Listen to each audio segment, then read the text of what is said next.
Ladies and gentlemen, welcome back to the channel as we are currently watching right where we left yesterday. Not here, editor please. Here boys. Watching Legion of Men cover a woman asking the question, why are 63% of young men single? And we're talking about testosterone and ways to fix your life. So right where we left, gentlemen, let's continue and give this video a bit more minutes to reflect upon our lives. Next, we have to touch on the impact of romantic relations and men's testosterone levels. Men often experience a temporary increase in testosterone production when they are interacting with a potential partner or someone they find attractive. This is part of a natural physiological response that prepares the body for potential mating opportunities. Interestingly, though, once men actually enter into a committed relationship, their testosterone levels may decrease, and this decrease is thought to promote caregiving behaviors, which are beneficial long-term in the context of that relationship. But relative to this topic, this isn't really happening. So while there is evidence that men's testosterone levels do decline once they get into a relationship, men aren't actually getting in relationships. Now, obviously, engaging in sexual activity can increase testosterone levels. The anticipation of sex, as well as the act itself, has been shown to boost testosterone levels in men. Right. And regular sexual activity has actually been shown to maintain higher levels of testosterone at a baseline for men, specifically over time. But now we have to talk about the things that actually matter within this context, which is why testosterone levels might be declining. Negative interactions for men in particular, such as rejection or social stress, lead to a decrease in overall testosterone production. Okay, pack up boys, it's over. How can you handle today's dating world without getting rejected? Like if you are on a dating app, probably your testosterone levels have decreased by 90% because men get rejected there 72 times in one day. You approach a woman, you try and talk with her, you know, and she probably gives you that look of, yeah, I don't know, I don't see you being 6'5", sorry. Next one, please. So, pack it up, boys, we're screwed. Now carry that over into the stress related to conflict in a relationship. We can see how this would exacerbate the impact. Now, as a side note, a lot of men who do get into relationships do struggle with lower testosterone levels. And one of the important things that I want you to have is that men, once they become fathers, also see a decline in testosterone production. And this, again, is to facilitate nurturing behavior and kind of bring down the levels of aggression that men naturally embody with higher levels of testosterone, especially with the presence of an infant. But the important takeaway relative to the topic of why men are single, understanding that the impact that a social interaction has, specifically with a female that they find attractive or someone they might be pursuing, if that experience for them is negative, it's going to negatively impact their overall physiology, increasing stress and decreasing production of testosterone. Which brings me to my next point of why men are struggling to get into relationships, or why the majority of them are maintaining their status of. Let's hear it. We have to talk about the impact of current culture and society with an abundance of fatherless homes. We've heard of women having daddy issues, but we don't necessarily talk about the impact of men growing up without a father and how that can lead to further issues. Without a strong male role model, many men struggle to develop confidence and the social skills that are required for them to navigate a intimate relationship. Think about a young boy growing up without his father around. He might be raised by a super strong, incredibly caregiving and nurturing mother, but there's still a void in his understanding of what it means. Cut that bullshit out. Most of the time, he's going to have a bad mother that's raising him because she makes bad decisions and she has zero accountability. You can say, super strong, 1 in a mil mother that does it all. Yeah, that's 1 in a mil. Yeah, that is so true, guys. This whole idea of the single mother, you know, taking both roles of parenting, no, miss me with that. You know, sorry, but I'm going to highly doubt that a woman that is a bad wife is going to be a good mother, all right? Because it's all intertwined. If you are a bad wife, a bad companion, a bad partner that makes bad decisions and either picks a wrong man or picks a good man that she then later, you know, tells to go to hell because she can find better, sorry, but you're not going to be a good mother, really. And you're probably not a good friend or a good neighbor. You know, we recently had a few videos ago a woman just straight up admitting on camera how she left her husband. Her husband was good, according to her own words. he was a good man. She just left him because she wanted to focus on her happiness, alright? Like, that is not a good mother and will never be. The rest are fucked. You don't have an example of what it means to be a man, just like this says. You don't know what responsibilities are. You're not held accountable to the same level, and your behavior isn't corrected either physically or in some other way through the presence of fear, a physical domination of having another man, your father, stepping in front of the line to show you where you can't cross. You know, those repercussions don't exist with your mom because she babies you. She's your safe place. She protects you, and she always tries to shield you from the world. Your father doesn't shield you from the world. He pushes you out into it and makes you fight so you can get strong enough to stand on your own. We equip our children in different ways, mothers and fathers. It's extremely important to have both. To be a Yeah, and you also don't see how a man is supposed to treat a woman, right? Because when there's no father to treat your mother in a specific way, to show you what the model should look like and how relationships are, like, how is a kid going to learn the interactions between the genders if he doesn't have a father or a mother? A father in this case, right? a man in a relationship. And this lack of guidance can manifest itself as insecurity or complete avoidance, or more importantly, driving super toxic dynamics within relationships that they cultivate, especially if his interaction with his mother was, well, volatile. Fatherless homes have been linked to a range of social challenges, including the difficulty of forming healthy romantic relationships. Without the tools and examples provided by a healthy father figure, yeah, men and women from single father homes or single parent homes, mother homes, let's be specific here. The women are highly promiscuous. They sleep around. They have absolutely no self-esteem or self-worth. They think getting the attention of men, the attention that they wish they've gotten or they long that they've gotten from a father, they use sex to get it from other men.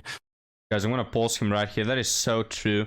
If you check on the statistics, women from fatherless homes tend to get statistically pregnant at younger ages. Of course, not in a loving marriage, but outside of it. They just simply get pregnant by some bad boy. They tend to be promiscuous, which is also why men just hate promiscuity, alright? This whole argument of, oh, why do you care about my body count? It's linked like in 500 different ways to your physical and mental health. Not only physical, because you can get like 56 diseases from these men, but also on a mental level. Like, it telegraphs to men that you are a massive red flag and mentally unstable and crippled mentally when you enjoy promiscuity. And a lot of the times it's due to the father being absent. Maybe sometimes he's not part of the family. If he is part of the family, he doesn't exist. He doesn't work as a parent should to ensure that his daughter doesn't become a 304. For the boys, and there's a whole bunch of other issues there on the women's side, but for the boys, they are constantly trying to prove themselves and what a man is supposed to be. They typically inhibit the mother's emotional outburst and lack of emotional control, which translates into the physical, like punching holes in walls, getting in fights at school, getting arrested, risk-seeking behavior with actual physical consequences. So that's why they end up, on drugs or drug dealing or criminal shit or in jail or dead from an altercation that went too far.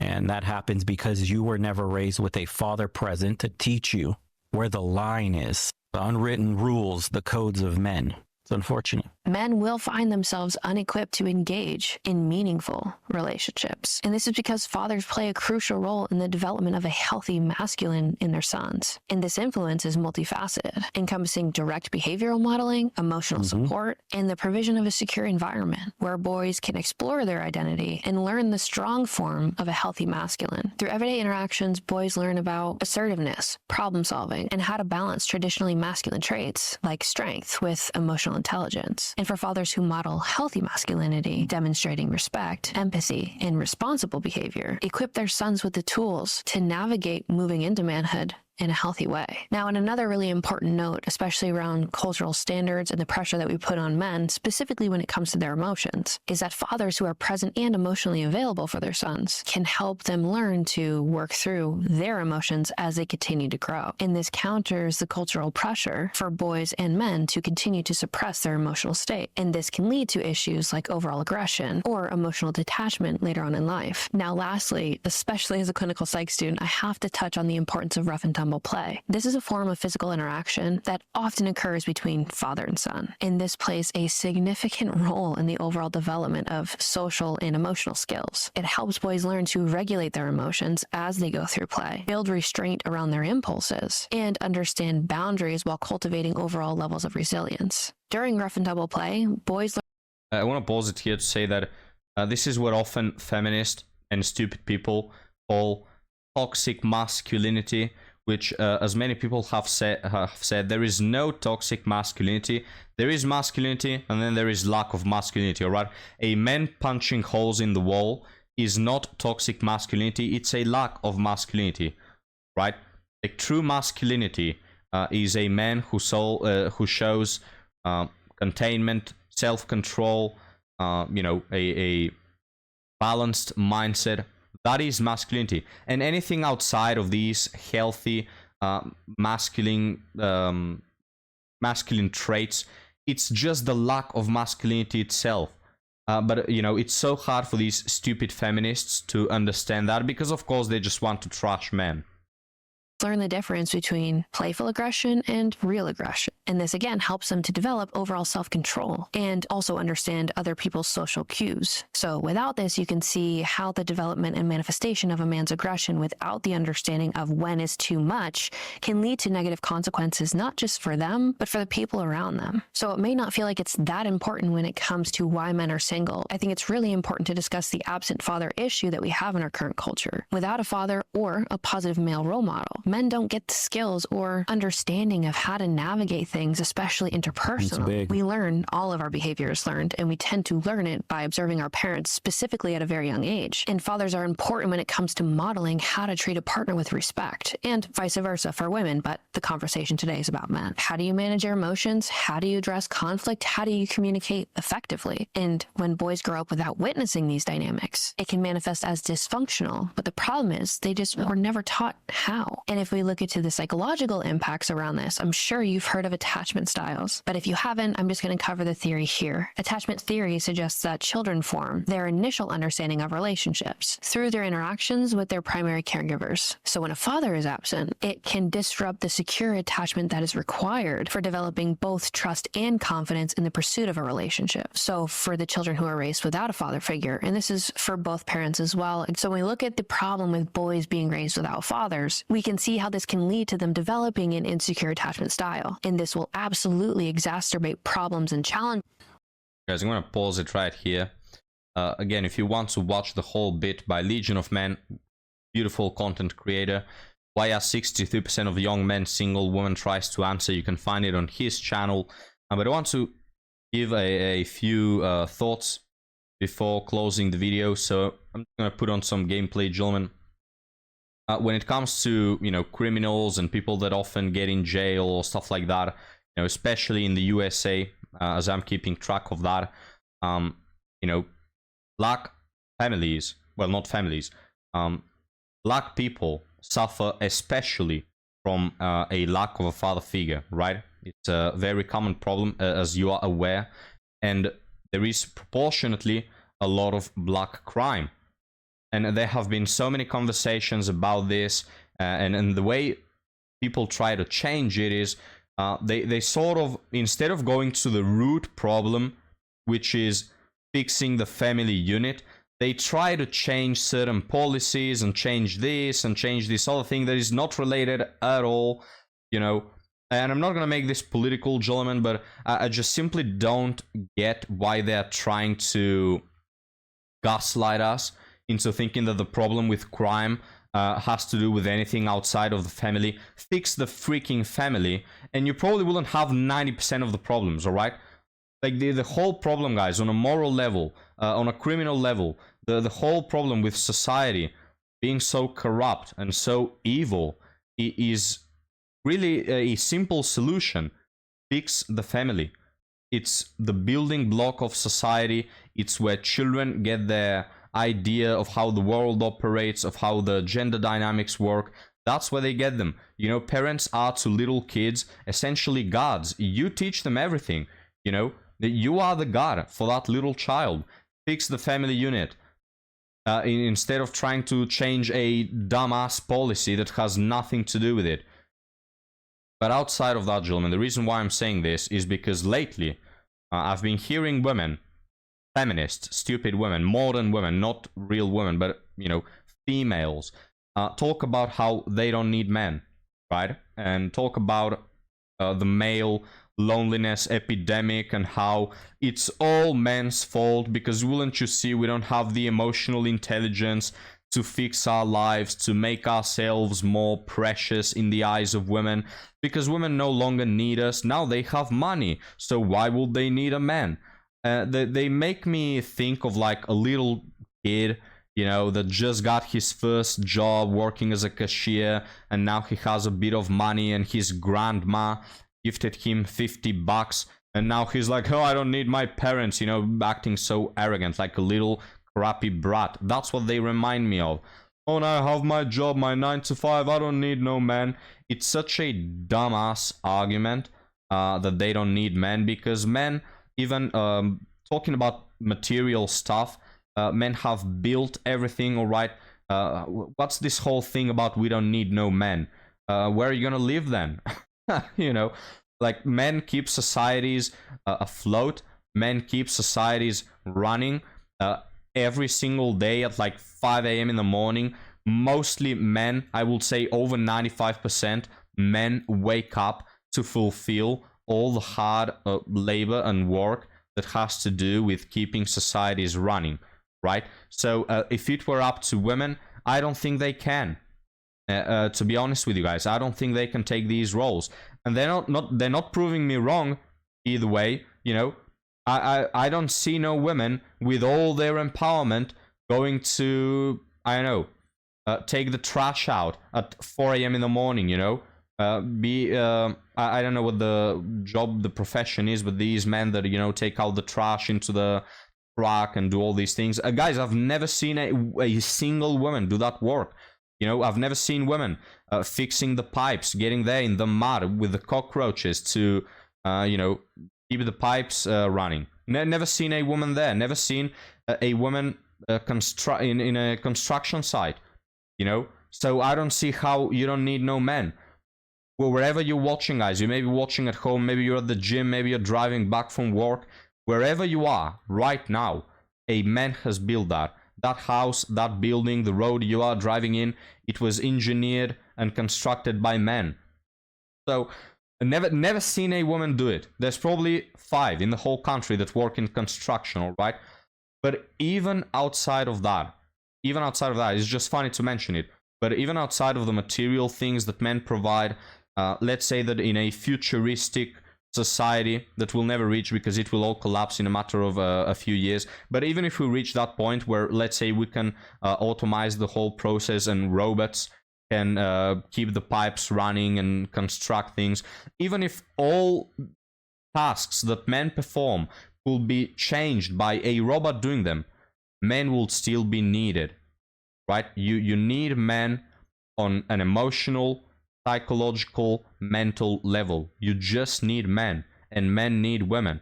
I hear no man saying that we don't need women, all right? Even if we got robots to fulfill all the tasks that are inherent to women, like birthing, you know, or, you know, the tasks they do, even if we got robots to do it, we will still need women. And in the same way, we just still need men, even if we don't account for all the things that men do for society. Women still need men. I don't know how stupid do you have to be to not realize that, but I've been growing quite tired of hearing how women don't need no men because now they have money, and wouldn't you see? What are you talking about, man? Like, even when it comes to children, you cannot raise a child and expect him to become a healthy, functioning individual without a father model in his life.